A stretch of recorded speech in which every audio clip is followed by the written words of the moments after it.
Tamil matrimony ஆடி offer இப்ப membership எடுங்க, ஆடில ஃப்ரீயா யூஸ் பண்ணுங்க. தோழர் நல்லக்கண்ணு அவர்களுக்கு சிலை அமைச்சிருக்கிறது மூலமாக இன்றைக்கு இந்த சமூகம் உண்மையிலே யாரை நாம கொண்டாடணும் அப்படிங்கறத இந்த நிகழ்ச்சியின் மூலமாக இந்த அமைப்பினர் மிக தெளிவாக சொல்லியிருக்கிறாங்க. இதை ஏன் சொல்றேன், இன்னைக்கு மக்களுக்கான களப்போராளிகளை கொண்டாடுறதை விட இன்ஸ்டாகிராமில் செல்போன்ல ரீல்ஸ் எடுக்கிற போராளிகளை தான் இன்னைக்கு சமுதாயம் அதிகமாக கொண்டாடிட்டு இருக்கு. ஆனா போராடினா எதுவும் கிடைக்கும் அப்படின்னு உறுதியா நம்பியவர் ஐயா நல்லக்கண்ணு அவர்கள். அதற்கு ஒரு மிகச்சிறந்த உதாரணம் சமீபத்தில் நடந்த பாலன் இல்லத்தில் நடந்த டெல்லியில் நடந்த நீட் விலக்கு போராட்டம். டெல்லியில் நடந்த போராட்டம், அதன் தொடர்ச்சியாக இன்னைக்கு இந்தியா முழுக்க இளைஞர்கள் அந்த போராட்டத்தில் ஈடுபட்டாங்க. ஆனா நீட் எதிர்ப்பு போராட்டம் அப்படிங்கிறது தமிழ்நாட்டுக்கு புதுசு கிடையாது. என்னைக்கு நீட் முதலா வந்துச்சோ அன்னையிலிருந்து திராவிட முன்னேற்ற கழகம் அதை எதிர்த்து கொண்டுதான் இருக்கின்றது.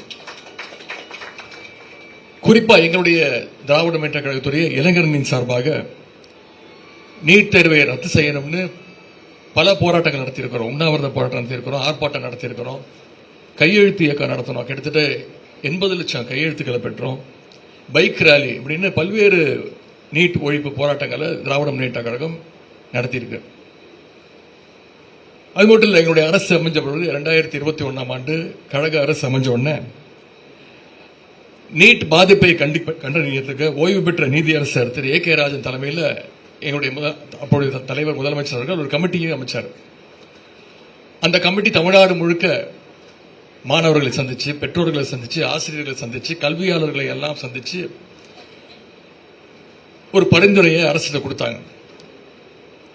அந்த பரிந்துரையின் அடிப்படையில் நீட் விலக்கு வேணும்னு ஒரு சட்ட முன்வடிவை எங்களுடைய கழக தலைவர் அப்போது முதலமைச்சர் அவர்கள் கொண்டு வந்தாங்க. அதற்கு ஆளுநர் ஒப்புதல் கொடுக்கல. உடனே எங்களுடைய முதலமைச்சர் அவர்கள் உச்சநீதிமன்றம் வரைக்கும் போய் போராடின இயக்கம் தான் திராவிட முன்னேற்ற கழகம். டெல்லியில நீட் குளறுபடிக்கு எதிராக நடந்த அந்த போராட்டம் இன்னைக்கு முடிஞ்சிருச்சு. ஆனா முடிஞ்சிருச்சுன்னு நான் நினைக்கல. இன்னைக்குதான் அந்த போராட்டம் ஆரம்பிச்சிருக்கு அப்படிங்கிறது தான் என்னுடைய எண்ணம். நீட்டை முற்றிலும் ஒழிப்பதற்கான தொடக்கமாகத்தான் நான் இந்த போராட்டத்தை பார்க்கிறேன். ஐயா நல்லக்கண்ணு அவர்கள் இன்னைக்கு இருந்திருந்தா அவரும் நிச்சயம் இதுதான் சொல்லியிருப்பாரு. ஐயா நல்லக்கண்ணு அவர்கள் எந்த அளவுக்கு எளிமைக்கு சொந்தக்காரரோ அதே அளவுக்கு போராட்ட குணத்திற்கும் அவர் சொந்தக்காரர். அப்படிப்பட்ட ஐயா நல்லக்கண்ணு அவருடைய சிலையை திறந்து வைக்கிறது என்னுடைய வாழ்நாள் பெருமையாக நான் கருதுகின்றேன். இங்கே தோழர் பகு அவர்கள் சொல்லும்போது குறிப்பிட்டு பேசினார். இந்த நிகழ்ச்சிக்கு திராவிட முன்னேற்ற கழகத்துடைய சட்டமன்ற உறுப்பினர், இளைஞரணி செயலாளர் வருகிறார். தோழர் வீரபாண்டியன் அவர்களும் வருகிறார். பல்வேறு இடங்களிலிருந்து தொலைபேசி அழைப்புகள், விசாரிப்புகள். ரொம்ப பாலிஸ்டா சொன்னார், ஏதாவது உள்ளர்த்தம் இருக்குதா அப்படின்னு. என்கிட்ட வந்தோடனே ஓப்பனாவே சொன்னார். நிறைய பேர் ஃபோன் பண்ணி கேட்டாங்க, சார் குதிரை பேரம் நடத்துறீங்களா நாளைக்கு நிகழ்ச்சியில அப்படின்னு. உண்மையாகவே குதிரை பேரம் எங்க நடக்குதுன்னு உங்களுக்கு தெரியும், வந்ததுக்கு என்ன விட உங்களுக்கு நன்றாகவே தெரியும். இங்கே தோழர் வீரபாண்டியன் அவர்கள் வந்திருக்கிறார். வந்தோடனே என்கிட்ட பேசிக்கிட்டு இருந்தாரு. தலைவர் எப்படி இருக்கிறாங்க, தந்தையார் எப்படி இருக்காங்கன்னு கேட்டாரு. அவர் குறிப்பிட்டது போல எப்பொழுதும் போல தோழமை உணர்வோடு தான் இங்கே அவர் வந்திருக்கிறார் என்று நான் நம்புகின்றேன். ஏன்னா அவர் சொன்னது மாதிரி தமிழ் உரிமை, தமிழ்நாட்டு உரிமை, அதற்கு எதிராக என்ன நடந்தாலும் திராவிட இயக்கமும் பொது உடைமை இயக்கமும் என்றைக்கும் ஓரணியில் கைகோர்த்து களத்தில் நிற்கும். டாக்டர் கலைஞர் அவர்கள் அடிக்கடி பெருமையாக குறிப்பிட்டிருக்கிறார், நான் மட்டும் தந்தை பெரியார் அவர்களை சந்திக்காம இருந்திருந்தா நிச்சயம் ஒரு கம்யூனிஸ்ட்காரனாகத்தான் இருந்திருப்பேன் அப்படின்னு பெருமையாக சொல்லியிருக்கிறார்.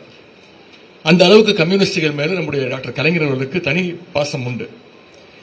இன்னும் ஒரு சின்ன இன்சிடென்ட் இங்க குறிப்பிட விரும்புகின்றேன். 2016 ஆண்டு சட்டமன்ற தேர்தலில் திராவிட முன்னேற்ற கழகம் வெற்றி வாய்ப்பை இழந்துட்டோம். வெறும் 1% வாக்கு வித்தியாசத்தில் இன்னைக்கு அண்ணா திராவிட முன்னேற்ற கழகம் ஆட்சியில் அமர்ந்தது. அப்போ பத்திரிகையாளர்கள்லாம் போய் கலைஞர் அவர்களை போய் பார்க்கும்பொழுது, கலைஞர் திராவிட முன்னேற்ற கழகம் ஆட்சிக்கு வரல அப்படின்னு எந்த விதமான வருத்தமும் அவருடைய மனசுல இல்லை. அவர் என்ன தெரியுமா சொன்னாரு, தமிழ்நாட்டுடைய வரலாற்றில் முதன்முறையாக கம்யூனிஸ்டுகள் இல்லாத ஒரு சட்டசபை அமைஞ்சிருக்கு, அதுல எனக்கு வருத்தம் அப்படின்னு டாக்டர் கலைஞர் அவர்கள் அப்பொழுது குறிப்பிட்டு பேசினார். அந்த அளவுக்கு கம்யூனிஸ்டுகள் மீது டாக்டர் கலைஞர் அவர்களுக்கு ஒரு தனி பாசம் இருந்தது. குறிப்பாக ஐயா நல்லக்கண்ணு, பெரியவர் சங்கரையா போன்றவங்க மீது கலைஞர் அவர்களுக்கு அளவு கடந்த பாசம் இருந்தது. ஆட்சியில் இருந்தாலும் சரி, இல்லானாலும் சரி, அவங்க சொல்ற கருத்துக்களை எல்லாம் கேட்டு உள்வாங்கி அதை நடைமுறைப்படுத்தியவர் தான் டாக்டர் கலைஞர் அவர்கள். கலைஞர் வழியில எங்களுடைய தலைவர், கழக தலைவர் அவர்களும் எப்பொழுதுமே கம்யூனிஸ்ட் தலைவர்கள் அவர் மீது தனி பாசம் கொண்டவர், மரியாதை கொண்டவர். ஐயா நல்லக்கண்ணு அவர்களை அடிக்கடி சந்திப்பதை வழக்கமாக வச்சிருந்தவர் எங்களுடைய தலைவர் அவர்கள். குறிப்பா நல்லக்கண்ணு ஐயாவுடைய பிறந்தநாள் அன்னைக்கு அது என்ன வேலையாக இருந்தாலும் சரி, அவருடைய வீட்டுக்கு முதல்ல போய் அவருடைய வாழ்த்துக்களை முதல்ல பெறக்கூடியவர் எங்களுடைய தலைவர் அவர்கள் என்பதை யாராலும் மறுத்துவிட முடியாது. ஐயா நல்லக்கண்ணு அவர்களுக்கு தமிழ்நாடு அரசுடைய மிக உயரிய விருதான தகைசால் தமிழர் விருதையும் வழங்கி பெருமைப்படுத்தியவர் எங்களுடைய தலைவர் அவர்கள். நல்லக்கண்ணு ஐயா அவர்கள் மறைஞ்சப்போ அவருக்கு முழு அரசு மரியாதையும் கொடுத்தவர் எங்களுடைய தலைவர் அவர்கள். அப்பொழுது பால் நிலத்தில் வைக்கப்பட்டிருந்த ஐயா நல்லக்கண்ணுடைய உடலுக்கு அப்போ முதலமைச்சராக இருந்த எங்களுடைய கழக தலைவர் அவர்கள் உணர்ச்சி பெருக்கோடு வணக்கம் செலுத்திய அந்த காட்சியை நிச்சயம் யாராலும் மறந்திருக்க முடியாது. நானும் ஐயா நல்லக்கண்ணு அவர்களை பலமுறை சந்தித்திருக்கின்றேன். 2021 ஆண்டு நான் சட்டமன்ற உறுப்பினராக தேர்ந்தெடுக்கப்பட்ட பிறகு நான் முதல்ல போய் வாழ்த்து பெற்றது ஐயா நல்லக்கண்ணு அவர்களிடம் தான். இங்கே ஏற்கனவே குறிப்பிட்டது போல யாரை சந்தித்தாலும் புத்தகங்கள் கொடுப்பார், புத்தகங்களை பரிமாறிக்கொள்வார். நானும் அவர்கிட்ட போய் புத்தகங்கள் கொடுத்தேன், அவரும் என்கிட்ட புத்தகங்கள் பரிமாறிக்கொண்டார். நிறைய அரசியல் பேசுவார், பல அறிவுரைகளையும் சொல்லியிருக்கின்றார்.